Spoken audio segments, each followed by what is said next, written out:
بسم اللہ الرحمن الرحیم ایاک نعبد و ایاک نستعین۔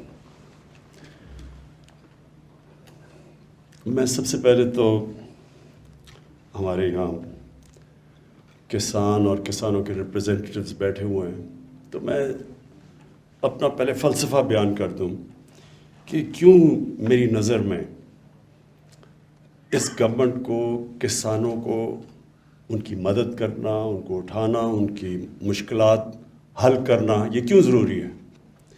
سب سے پہلے تو جو اس ملک کے جو محنت کش طبقہ ہے اس میں مزدور ہیں اور اس میں کسان ہیں، جو سارا وقت محنت کرتے ہیں، سارا سال دعا کرتے ہیں اللہ سے کہ موسم ٹھیک ہو، گرمی میں اور ہر قسم کے موسم میں۔ تو یہ جو محنت کش طبقے کی مدد کرنا ہے، یہ اللہ کو خوش کرنا ہے، کیونکہ اس کی خاص طور پہ وہ آواز سنتا ہے محنت کش کی، اور وہ جو کمزور طبقہ ہوتا ہے ان کی آواز اوپر والا زیادہ سنتا ہے۔ تو یہ تو سب سے پہلے تو ہمارا ایک فرض بنتا ہے بحیثیت انسان۔ دوسری بات، اکثریت ہمارے کسانوں کی 90% سے اوپر چھوٹا کسان ہے، اور چھوٹا کسان جس طرح کی اس کو مشکلات کا سامنا کرنا پڑتا ہے، اس کی آواز ہی نہیں پہنچتی۔ جدھر پاور بیٹھی ہوئی ہے، جدھر شہر ہے، وہ دور ہے، ادھر سے اس کی آواز ہی نہیں پہنچتی وہاں تک۔ محنت بھی وہ کرتا ہے، مشکلوں کا بھی وہ سامنا کرنا پڑتا ہے، طاقتور کے سامنے بھی اس کی آواز نہیں ہے۔ سارا ایک تھانے دار اگر ایک علاقے میں اگر کوئی ظالم تھانے دار آ جائے تو وہ سب سے زیادہ بیچارہ کسان پستا ہے اس سے، کوئی کچھ بھی نہیں کر سکتا۔ شہروں میں تو پھر بھی لوگوں کی آواز ہوتی ہے، لوگ جمع ہو جاتے ہیں، کوئی مظاہرہ کر دیتے ہیں، کوئی تھانے کے باہر جا کے مظاہرہ کر سکتے ہیں، لیکن وہ دیہات کے اندر وہ کون سنتا ہے اس کی آواز؟ تو وہ پھر چپ کر کے ہر قسم کا ظلم سہتا رہتا ہے۔ تو میں ہمیشہ سمجھتا تھا کہ ہماری اگر گورنمنٹ جس نے ایک پوری تحریک انصاف کی تحریک چلائی، تو انصاف تو کمزور کو چاہیے ہوتا ہے، طاقتور تو چاہتا ہے کہ میں قانون کے اوپر ہوں، مجھے این آر او مل جائے۔ چھوٹا آدمی ہے، انصاف کی تو وہ تلاش کرتا ہے۔ تو ہماری شروع سے یہ تھی کہ ہم نے اب کس طرح اپنے چھوٹے کسان کو کیسے اٹھانا ہے اور اس کی ہم کیسے مدد کر سکتے ہیں۔ اور اس کا دوسرا فائدہ یہ ہے کہ وہ ملک کا فائدہ ہے۔ جب چھوٹا کسان اس کا خوشحال ہوتا ہے، وہ تو باہر پیسے نہیں لے کے جائے گا، وہ تو کوئی لنڈن میں فلیٹ نہیں لے گا، وہ اپنی زمین پہ پیسہ لگائے گا۔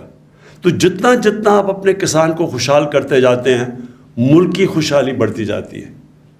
اور جو چھوٹا کسان ہے، زیادہ ضرورت اس کی مدد کرنے کی اس لیے ہے کہ ساری ریسرچ یہ بتاتی ہے کہ وہ جب چیز مارکیٹ میں لینے جاتا ہے، اپنی ان پٹ وہ زیادہ مہنگی ملتی ہے اس کو بنسبت بڑے کسان کی، اور وہ جب بیچنے جاتا ہے تو وہ زیادہ سستی بیچتا ہے بنسبت بڑے کسان کی، جو کہ سٹور بھی کر سکتا ہے، جس کے پاس بارگیننگ پاور بھی ہے، جس کے پاس پیسہ بھی ہے، جس کے پاس کریڈٹ بھی ہے۔ وہ جو کریڈٹ بھی لینے جاتا ہے، جب وہ جو قرضہ لینے جاتا ہے چھوٹا کسان، اس کو جس طرح بھی بتایا کہ اس کو بہت سود دینا پڑتا ہے اس کے اوپر، تو وہ ہر طرح وہ مار کھاتا ہے۔ محنت بھی وہ کرتا ہے، سب سے زیادہ مشکلات کا بھی اس کو سامنا کرنا پڑتا ہے۔ تو اس لیے میری کوشش تھی کہ ہم اس کی مسلسل مدد کرتے جائیں۔ شروع میں ہمارے لیے کافی چیزوں کا اور سامنا کرنا پڑا، لیکن ہم نے اپنے پلانز بنائے ہوئے تھے کہ ہم کس طرح اپنے چھوٹے کسان کو اٹھائیں۔ تو سب سے پہلی چیز تو ہم نے یہ کی کہ جو ظلم ہوتا تھا، یہ جو بھی جمشید نے بتایا کہ وہ سارا کسان محنت کر کے اپنا گنا لے کے جاتا ہے شوگر مل کے پاس، تو وہ دونوں طرف سے مار کھاتا تھا۔ پہلے تو وہ انتظار کرتے تھے، وہ کھڑا رکھتے تھے ان کو باہر لائن، کیونکہ میں کافی میرا ٹریول کرتا تھا جب سردیوں میں، تو شوگر ملز کے بعد وہ ٹرک کھڑے ہوئے ہوتے تھے لائنیں لگا کے اپنی وہ گنا لے کے، اور پھر ان کو پھر وہ کٹوتی جو ہوتی تھی ان کو وہ کم قیمت ملتی تھی، وہ تو دونوں طرف وہ مار کھاتا تھا بیچارہ۔ تو تب سے میں نے سوچا کہ جب ہماری باری ہے، ہم نے سب سے پہلے قیمت پوری دلوانی ہے اپنے کسان کو، اور اس کا کیا فائدہ ہوا کہ جب کسان کے پاس پیسہ آیا، اس نے لگایا تو ان کی پیداوار بڑھنی شروع ہو گئی۔ اور یہ جو آپ دیکھ رہے ہیں یہ تو صرف تھوڑا سا انصاف ملا اس کو کہ اس کی محنت کی قیمت ملی تو اس کی پیداوار بڑھنی شروع ہو گئی. لیکن ہم نے ابھی آگے بہت اس کی مدد کرنی ہے. سب سے بڑی بات یہ ہے جب تک آپ ریسرچ نہیں کرتے, سیڈ ڈیولپمنٹ میں حصہ نہیں لیتے, آپ کی پیداوار کیسے بڑھ سکتی ہے؟ مجھے اچھی طرح یاد ہے ہمارے جو فیصل آباد کی ایگریکلچر یونیورسٹی تھی, اس کی بڑی دھوم دھام تھی, اس کی بڑی کوالٹی تھی. آہستہ آہستہ ریسرچ کے اوپر ہم نے کم پیسہ خرچ کرنا شروع کیا, ریسرچ ختم ہی ہو گئی. تو وہ آپ کے سامنے ہے کہ آپ پیداوار دیکھ لیں, دنیا میں جو ملک ریسرچ کے اوپر پیسہ خرچ کرتے ہیں ان کی پیداوار کیا اور ہماری پیداوار کیا ہے. ہر چیز میں سب سے بڑا تو ہمیں ڈیری میں جو مجھے تکلیف ہوتی ہے کہ ہماری اتنی زیادہ گائیں ہیں, بھینسیں ہیں, لیکن ہماری دودھ ہمیں سوکھا دودھ امپورٹ کرنا پڑتا ہے. اور ہم نے کبھی کوشش نہیں کی. یہ تو بڑا آسان ہے کہ ہمارے اتنے یہ جو ہماری گائے بھینسیں ہیں ان کی دودھ کی ہیلڈ بڑھ جائے, ان کی پروڈکشن بڑھ جائے. ساتھ والے چائنا اس کی دیکھ لیں, چائنا کی 3 گنا 4 گنا, یورپ کے اندر 6 گنا زیادہ دودھ کی پیداوار ہے جو ہماری گائے کی ہے. تو کبھی کوشش نہیں کی, ریسرچ نہیں کی, محنت نہیں کی. اور پھر جو پانی کا مسئلہ, اب دیکھیں ہمارے پاس جو پانی کی سٹوریج تھی, ہم سب کو پتہ ہے کہ جب ہمارا سارا پانی کب آتا ہے؟ برسات میں آتا ہے, اور جب ہمارے گلیشیئر پہ گلتے ہیں گرمیوں میں, وہ سارا پانی تو دریا میں تب آتا ہے. تو وہ عقل یہ تھی کہ ہم اپنا پانی کو سٹور کریں تاکہ ہم پانی کو بچا سکیں, تاکہ کسانوں کو ہم زیادہ پانی دے سکیں. اور زیادہ ہماری اتنی زیادہ زمین ہے جو کہ جس کے اوپر ابھی کاشت نہیں کی ابھی, اور ایسی زمین ہے کہ ابھی میرے پاس لوگ آئے, انہوں نے مجھے بتایا کہ انہوں نے بلوچستان کے علاقوں میں جو کپاس اگائی ہے اس کی جو کوالٹی ہے وہ تقریباً آؤٹ اسٹینڈنگ ہے, کیونکہ زمین پہلی دفعہ کاشت ہو رہی ہے. تو ہمارے پاس بڑی زمین بھی پڑی ہوئی ہے, لیکن کیونکہ پانی نہیں تھا اور کبھی سوچا نہیں پانی کی سٹوریج کا, 50 سال کے بعد بڑی ڈیمز بن رہی ہیں پاکستان میں. یہ جو ہم 10 ڈیمز بنا رہے ہیں یہ بہت پہلے بن جانی چاہیے تھی, اور ہمارے کسانوں کے پاس زیادہ پانی اویلیبل ہونا چاہیے تھا. سٹوریج ہمارے پاس ضرورت ہے پاکستان میں سٹوریج کی, تو وہ ڈیمز بنا رہے ہیں آپ, اور انشاءاللہ آپ دیکھتے رہیں گے کہ پانی کی سٹوریج, پانی کا اضافہ ہوگا ہمارے کسانوں کو دینے کے لیے. اس کا اور بھی مطلب ہے, ہم جب فلڈز کی تباہی آتی ہے وہ بھی روک سکتے ہیں. وہ جو پانی تباہ کرتا ہے, اور یہ بھی ابھی جمشید نے اچھی بات کی کہ جو سلیمان پہاڑوں سے جو آتے ہیں, تیز ریلا آتا ہے پانی کا, وہ بڑی تباہی کرتا ہے. اسی پانی کو ہم روک لیں, وہاں اتنی زمین پڑی ہوئی ہے جس کو ہم کاشت کر سکتے ہیں. تو پہلی دفعہ ان کے اوپر بھی اب وہ بڑی ڈیم بن رہی ہے یہی سلیمان رینج سے جو پانی کو روکنے کے لیے ڈی جی خان میں. تو آہستہ آہستہ اس پانی کے اوپر بھی ہمارا پلان ہے ڈیم بنانے کا. پھر ادھر بھی کرم کے اوپر جو گوملزم ڈیم بن رہی ہے, تو اور بن گئی ہے وہ, اس کی صرف اب ہاں 3 اور ان کی پھر وہ جو کمانڈ ایریاز بڑھا رہے ہیں. سو پانی سب سے پہلی چیز کسان کی مدد کرنا, اس کی ہر طرح مدد کرنا, اس کو کریڈٹ دینا. یہ جو اور انشاءاللہ یہ کسان کارڈ یہ لے کے ہی ہم اس لیے آئے ہیں چھوٹے کسان کے لیے کہ اس کو ہر طرح ہم اس کو ڈائریکٹ سبسڈی جائے. ایک تو اس کو انڈائریکٹ سبسڈی آتی تھی ہر چیز, وہ اسکریچ کارڈ اس میں 2 نمبری چلتی تھی. اب وہ ڈائریکٹ سبسڈی کسان کارڈ سے ڈائریکٹلی چھوٹے کسان کے پاس پیسہ آئے گا. کھادوں کے لیے اگر ہم نے سبسڈائز کرنا ہے اس کو, اگر ہم نے کیڑے مارنے والی دوائیوں کو سبسڈائز کرنا ہے, یا کوئی آفت آ گئی اس کی مدد کرنی ہے, تب ڈائریکٹ کارڈ کے اوپر پیسہ آئے گا. اور پھر یہ جو بڑی اچھی چیز یہ انشاءاللہ یہ کیچ آن کر جائے, انشورنس. ہر دنیا میں کسانوں کو انشورنس ملتی ہے.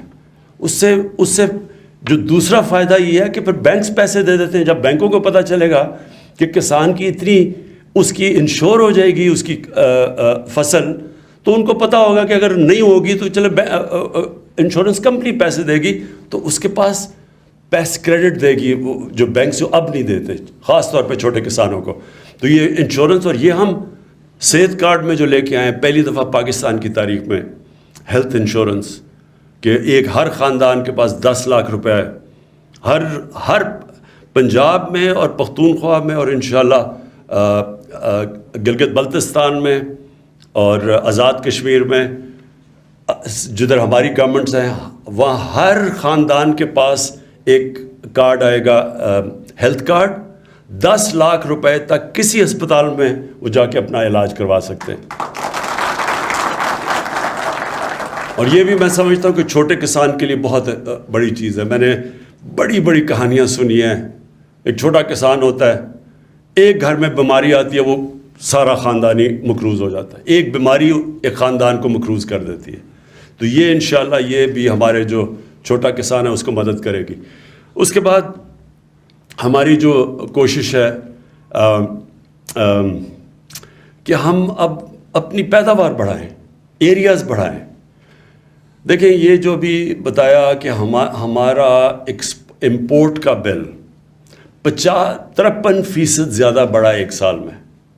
یعنی جو ہم امپورٹ کرتے تھے ایک سال کے اندر 53% اس کے بڑھ گیا. تو یہ جو روپے پہ پریشر پڑا ہوا ہے اور یہ عارضی ہے، انشاءاللہ یہ ہمارے پاس یہ تھوڑا سا جو ویو آئے جائے گا تو پھر کنٹرول ہو جائے گا. لیکن سارا پریشر پڑا ہے اس لیے کہ گندم ہم نے 40 لاکھ ٹن امپورٹ کی، ہم نے چینی امپورٹ کی، دالیں امپورٹ کی، اور وہ جو تقریباً دگنا ہو گیا جو کہ پام آئل ہے، جو کہ گھی پاکستان میں جو باہر سے امپورٹ کرتے ہیں. تو جتنی چیزیں، اور یہ پھر ڈی اے پی یہ امپورٹ کرتے ہیں، اس کی بھی تقریباً دگنے سے بھی زیادہ اس کی قیمت ہو گئی. تو یہ اتنی جو باہر سے مہنگائی امپورٹ کرتے ہیں پاکستان میں، اس کے لیے اب ہم پوری کوشش کر رہے ہیں کہ ساری چیزیں یہاں بنائیں. سویابین کے اوپر ہم نے پورا ایکسپیریمنٹ شروع کر دیا کہ وہ بن سکتی ہے. اولیو آئل کی اولیو آئل نہیں، جو زیتون کی جو کلٹیویشن ہوئی ہے، یہ بھی ایک پاکستان میں انقلاب آ رہا ہے کہ پختونخوا میں خاص طور پہ تو اتنا زیادہ زیتون کا درخت لگے ہیں کہ انشاءاللہ پاکستان ایکسپورٹ کرے گا آگے جا کے. تو اب ہم نے پوری کوشش یہ کرنی ہے کہ جو چیزوں جو باہر سے ہم منگواتے ہیں وہ ہمارے میں اللہ نے سب کچھ دیا اس ملک میں، صرف ہم نے اپنا ذہن لگانا ہے، ریسرچ کرنی ہے، نئی ٹیکنیکس ڈیولپ کرنی ہے، کسان کی مدد کرنی ہے، کسان کو نئی ٹیکنیکس دلوانی ہے. اور اس کے لیے بھی ہمارا پورا پروگرام ہے، ایک جا کے کسانوں کی ٹریننگ کریں، ان کو نئی نئی چیزیں بتائیں. چائنا سے ہم نے جو سی پیک کے اندر ہم نے اب زراعت کو شامل کر دیا ہے. تو چائنا سے جو اب ہم پوری ان کی مدد دے رہے ہیں، کیونکہ انہوں نے بڑا ریسرچ کیا، ان کی پیداوار ہمارے سے بہت زیادہ ہے. انہوں نے بلکہ یہ بھی اب ریگستان کے اندر انہوں نے فصلیں اگائی ہیں اور ٹیکنیک سے. اور جو ابھی جمشید نے بتایا کہ جو یہ جو کھارا پانی ہے، یہ جدھر کئی علاقوں میں جدھر پانی ہمارا نمکین ہے، یا وہ جو جدھر وہ کیا کہتے ہیں اس کو، سیم ہے جدھر، تو وہ ان علاقوں کے اندر بھی فصل اگ سکتی ہے، کئی سرٹن ٹائپ فصلیں اگ سکتی ہیں، اور وہاں شرمپ فارمنگ ہو سکتی ہے. تو یہ ہم ساری اب اپنا ذہن استعمال کرنا ہے جو ابھی تک ہم نے کیا ہی نہیں ہے. ہم نے ایسے ہی چلتے گئے ہیں، جو موہنجو دارو کے دنوں سے جو آ رہی ہے اسی طرح کی پریکٹسز چلتی آ رہی ہے پاکستان میں. اب ہم نے ماڈرن ٹیکنیکس لے کے آنی ہے، صحیح استعمال کرنا ہے پانی کے ریزروائرز بڑھانا ہے، ریسرچ، اور انشاءاللہ اپنے لوگوں کو بھی بتانا ہے کہ کس طرح کی کیش کراپس اگ سکتی ہیں. مثلا زیتون میں شروع ہو گئے، زیتون کا تو میں نے آپ کو بتا دیا. پھر ایک جو سبزیوں میں جو سب سے مہنگی اور جو نیوٹریشس سبزی ہے اس کو کہتے ہیں ایووکاڈو. وہ سارا وہ ایک ایووکاڈو کو 600-700 روپے کا بکتا ہے یہاں. تو وہ سوچ لیں کہ وہ 4-5 سال میں وہ پورے وہ دینا شروع کر دیتا ہے پھل، وہ جو اس کا پودا ہے. تو یہ تو سارا علاقہ ہمارے بہت زیادہ علاقے ایووکاڈو کے لیے، ہم نے کبھی سوچا بھی نہیں اس کا. تو اور تو میرا مطلب یہ نئی چیزیں لے کے آنی ہے. جس طرح ہماری آبادی بڑھ رہی ہے، اور ہماری آبادی اب یہ سوچ لینا کہ 4 کروڑ تھی 1947 میں، اور آج پہنچ گئی 22 کروڑ پہ. تو جس طرح ہماری آبادی بڑھ رہی ہے اسی طرح ہمیں اپنا ذہن استعمال کر کے اپنی پیداوار بھی بڑھانی ہے. اور اس کے لیے کسانوں کی سب سے زیادہ ہم نے مدد کرنی ہے. یہ جو پورٹل آج میں لانچ کر رہا ہوں، جو کیا لانچ آج، اس کا صرف مقصد اب یہ ہے کہ جس کی آواز نہیں ہے، جو چھوٹا کسان ہے جس کی آواز نہیں ہے، اس کو آواز ملے، اس کو مسلسل کیا رب رحیم کسانوں کا وزیر اعظم زندہ باد. سو ہماری کوشش یہ ہوگی کہ جس طرح کا بھی ابھی تک اوروں کو تو مل جاتی تھی مدد مل جاتی، شہروں کے اندر ہمارا پورٹل کے اوپر کوئی بھی کال کرتا ہے ان کے مسئلے حل ہو جاتے ہیں، لیکن کسانوں کا مسئلہ تھا تو یہ جو اب اسپیشلی چھوٹے کسان کی اب اس کے لیے ہم نے یہ پورٹل کھولا ہے، جہاں سے بھی وہ کال کرے گا یہاں ادھر سے جائے گا سیدھا چیف سیکرٹری کے آفس، وہ بالکل اس جو متعلقہ ہیں ان کے پاس جائے گا، اور آپ دیکھیں گے کہ جو سب سے بڑا مسئلہ بیچارے کے جو چھوٹے کسان ہیں ان کو پانی نہیں پہنچتا، ان کا پانی چوری ہو جاتا ہے، یہ ان کا سب سے بڑا مسئلہ بنا ہوا ہے. تو ہم انشاءاللہ اس کے لیے پورٹل کے ذریعے یہ انشور کریں گے کہ چھوٹے کسان سے کسی قسم کا ظلم نہ ہو، کوئی طاقتور بھی اس کے اوپر ظلم نہ کر سکے، کیونکہ کئی دفعہ بڑی جھوٹے کیسز کر دیتے ہیں. میں کیونکہ میاں والی میں مجھے پتہ ہے، وہ چھوٹے کسان جب میں جاتا تھا اپنے حلقے میں تو سب سے زیادہ کمپلین جھوٹا کیس کر دیا، وہ بیچارہ جا کے تھانے میں کسی کو بند کر دیا، کوئی وجہ، اس کی اب آواز ہوگی انشاءاللہ اس پورٹل کی وجہ سے. میں آخر میں آپ سب کو، اپنے کسانوں کو یہ پھر سے تاکید کرتا ہوں کہ آپ نے یہ سمجھنا ہے کہ گورنمنٹ آپ کی ہے، ہم آپ کے ساتھ کھڑے ہیں، آپ کو محنت کی پوری قیمت دلوائیں گے، جو آپ کا محنت کا پھل ہے وہ پورا آپ کو ملے گا، ہر طرح آپ کی مدد کرتے رہیں گے. کیونکہ یہ میں اس لیے نہیں کر رہا کہ آپ کو خوش کرنے کے لیے، کیونکہ یہ میرا ایمان ہے کہ جب ہم اپنے کسانوں کی مدد کریں گے ہم پاکستان کی مدد کریں گے. شکریہ.